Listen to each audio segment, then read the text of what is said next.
Gauss का नियम, प्रकाश से विद्युत तक। चलिए आज के इस एक्सप्लेनर की शुरुआत एक बहुत ही दिलचस्प ख्याल से करते हैं। एक जलते हुए बल्ब की कल्पना करते हैं। अगर हमें अपने हाथों से उस बल्ब से निकलने वाली हर एक प्रकाश की किरण को पकड़ना हो या किसी तरह ये मापना हो कि उस बल्ब से कुल कितना प्रकाश बाहर की तरफ फैल रहा है, तो हम क्या करेंगे? ये तो लगभग नामुमकिन और काफी मुश्किल काम है ना? हर एक किरण को तो गिना नहीं जा सकता। ठीक इसी दिलचस्प विचार को आधार बनाते हुए आज हम भौतिकी और इलेक्ट्रोमैग्नेटिज्म के एक बहुत ही महत्वपूर्ण और क्रांतिकारी सिद्धांत पर विस्तार से बात करेंगे, गॉस का नियम।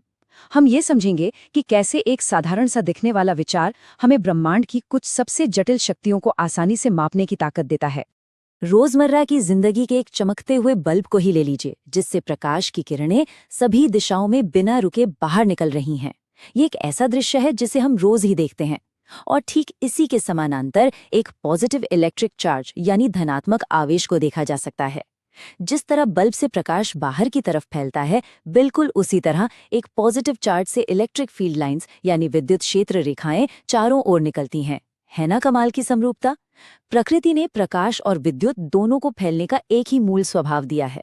बल्ब की रोशनी तो हमें दिखाई देती है, लेकिन एक चार्ज से निकलने वाली ये फील्ड लाइंस एकदम अदृश्य होती हैं। फिर भी भौतिकी के नजरिए से देखा जाए तो ये दोनों बिल्कुल एक ही तरह का व्यवहार कर रहे हैं, अपने केंद्र से बाहर की ओर एक ऊर्जा का प्रवाह कर रहे हैं। अब यहाँ एक बहुत ही बड़ा और चुनौतीपूर्ण सवाल उठता है। इस कुल बाहरी प्रवाह को, जिसे भौतिकी की भाषा में इलेक्ट्रिक फ्लक्स कहा जाता है, उसे वास्तव में गिना या मापा कैसे जाए?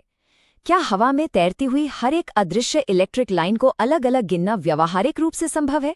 बिल्कुल भी नहीं। ये एक ऐसी पहेली थी जो लंबे समय तक वैज्ञानिकों का सिर चकराती रही। और यहीं पर कहानी में एंट्री होती है गणित के राजकुमार कहे जाने वाले महान वैज्ञानिक कार्ल फ्रेडरिक गॉस की। गॉस सिर्फ एक वैज्ञानिक ही नहीं थे, बल्कि एक गजब के गणितीय जीनियस थे। उन्होंने इस उलझी हुई समस्या का एक ऐसा सुरुचिपूर्ण और आसान समाधान दिया जिसने इलेक्ट्रोमैग्नेटिज्म की दुनिया को हमेशा के लिए बदल कर रख दिया। उन्होंने दिखाया कि हमें लाइनों को गिनने की कोई जरूरत ही नहीं है, बल्कि हमें बस इसके स्रोत को समझना है। तो चलिए सीधे गॉस के नियम की औपचारिक परिभाषा को समझते हैं। गॉस का नियम कहता है कि किसी भी बंद सतह से गुजरने वाला कुल विद्युत फ्लक्स उस सतह के अंदर मौजूद कुल नेट आवेश का 1/ε0 गुना होता है। खैर, सुनने में ये थोड़ा तकनीकी लग सकता है, लेकिन इसका सीधा सा मतलब बस इतना है कि अंदर कैद किया गया चार्ज जितना बड़ा होगा, उस सतह से बाहर निकलने वाली इलेक्ट्रिक फील्ड लाइंस की संख्या भी उतनी ही ज्यादा होगी। यहाँ जो ε0 है, उसे हम खाली जगह या निर्वात के प्रतिरोध की तरह सोच सकते हैं, जो ये तय करता है कि इलेक्ट्रिक लाइंस कितनी आसानी से उसमें से गुजर सकती हैं। गॉस ने ये साबित कर दिया कि बाहर निकलने वाला कुल फ्लक्स केवल और केवल अंदर बैठे चार्ज की मात्रा पर निर्भर करता है, न कि इस बात पर कि वो सतह कितनी बड़ी है या छोटी। एक चार्ज के चारों ओर एक 3D बंद डिब्बे या गोले की कल्पना करते हैं।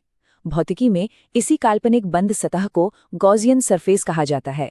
अब गॉस के नियम का असली जादू सुनिए। इस सतह का आकार बिल्कुल भी मायने नहीं रखता। जी हाँ, ये एकदम गोल गेंद हो सकती है या फिर एक आड़ी टेढ़ी अनियमित आकार की जेली या गुब्बारे जैसी कोई भी अजीबोगरीब आकृति। जब तक यह सतह पूरी तरह से बंद है और चार्ज सुरक्षित रूप से इसके ठीक अंदर बैठा है, तब तक बाहर निकलने वाला कुल फ्लक्स हमेशा एक समान रहेगा। और यही गॉस के नियम की असली ताकत है। ये हमें पूरी छूट देता है कि हम अपनी सुविधा के अनुसार कोई भी काल्पनिक आकार चुन लें। बस शर्त इतनी है कि वह उस आवेश को पूरी तरह से चारों ओर से घेर ले, ताकि कोई भी फील्ड लाइन बिना सतह को पार किए बाहर न निकल सके। अब थोड़ा और करीब से देखते हैं। सोचिए कि ये विद्युत क्षेत्र रेखाएं ऐसे तीर हैं जो किसी खींचे हुए कपड़े या गुब्बारे की सतह को चीरते हुए बाहर निकल रहे हैं। एक छोटे से क्षेत्र को अगर ध्यान से देखा जाए तो हम पाते हैं कि कैसे ये अदृश्य तीर उस सतह को भेदते हैं। यहाँ वेक्टर्स का रोल बहुत अहम हो जाता है। वेक्टर्स हमें ठीक ठीक बताते हैं कि प्रत्येक छोटे से हिस्से से गुजरने वाले इस ऊर्जा के प्रवाह की दिशा क्या है और उसकी मात्रा कितनी है। अगर तीर सतह के एकदम लंबवत यानी परपेंडिकुलर बाहर आते हैं तो हमें अधिकतम फ्लक्स मिलता है। गॉस का नियम इन्हीं छोटे छोटे हिस्सों से गुजरने वाले तीरों को जोड़कर एक पूरी पिक्चर बनाता है। यह हमें सतह के हर एक बिंदु पर उलझने के बजाय पूरे सिस्टम के व्यवहार को एक साथ देखने की अद्भुत क्षमता देता है। फॉर्मूला और उसके वेरिएबल्स। गणितीय समीकरण की ओर बढ़ने से पहले चलिए इस फॉर्मूला के मुख्य किरदारों से एक एक करके बहुत ही आराम से मिल लेते हैं, ताकि आगे का गणित हमें डरावना ना लगे। फाई ई कुल विद्युत फ्लक्स को दर्शाता है, यानी सतह से बाहर निकलने वाली कुल ऊर्जा। ई हमारी इलेक्ट्रिक फील्ड है जिसकी ताकत को मापा जाना है।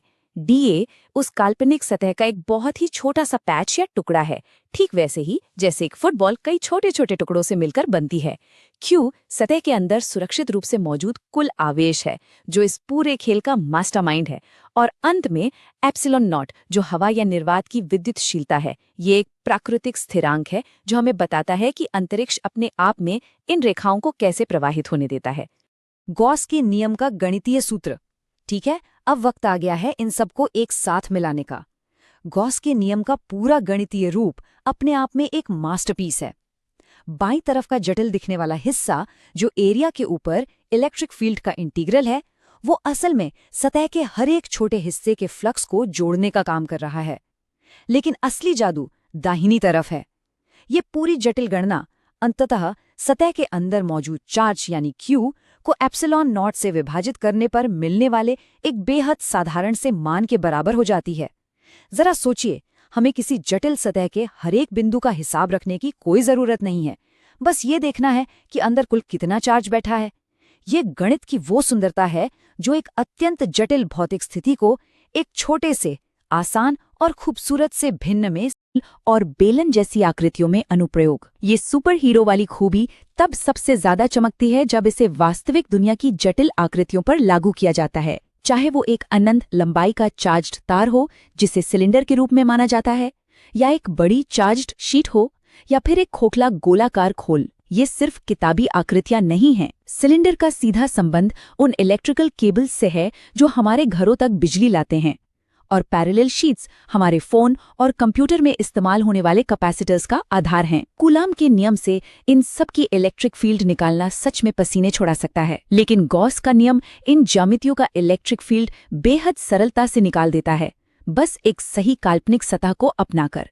तो हमारी आज के इस एक्सप्लेनर की पूरी चर्चा का सार एक बहुत ही गहरे प्रश्न में सिमट जाता है। गॉस का नियम किस तरह से गणितीय रूप से ऐसी जटिल भौतिक ज्यामितियों और भयानक गणनाओं को एक शानदार सरलता और खूबसूरती में बदल देता है। यह नियम सचमुच इलेक्ट्रोमैग्नेटिज्म के सबसे महान और शक्तिशाली स्तंभों में से एक है। इसकी सुंदरता इसके गणित में नहीं, बल्कि जटिलता को एक सरल सत्य में बदलने की इसकी गजब की क्षमता में है। तो अब क्या हम खुद ये देखने के लिए तैयार हैं कि गणित के ये दिलचस्प चरण असल में कैसे काम करते हैं?